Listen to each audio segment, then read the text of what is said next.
నేను వస్తా ఉంటే ముస్లింలు చూశారు, పిల్లల్ని భుజాలపైన ఎక్కించుకుని నాకు 2 వేళ్లు చూపిస్తూ మా పిల్లల బాధ్యత మీదే చంద్రన్న అని చూపించారంటే, ముస్లింస్ కూడా చూపించారంటే అది నాకు ఆనందం.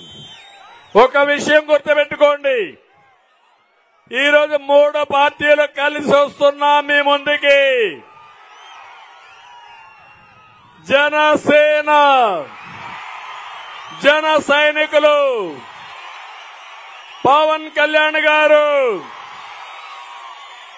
ఈ రాష్ట్రంలో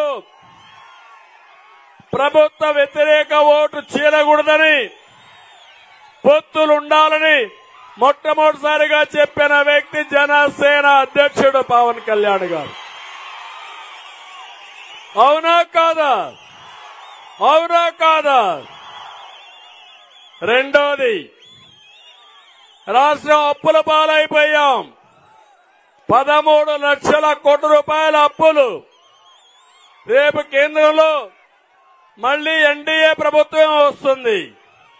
వచ్చినప్పుడు నేను ముఖ్యమంత్రి అయినా మీకు పనులు కాకపోతే మీరు ఏ విధంగా బాగుపడతారని అడుగుతున్నా.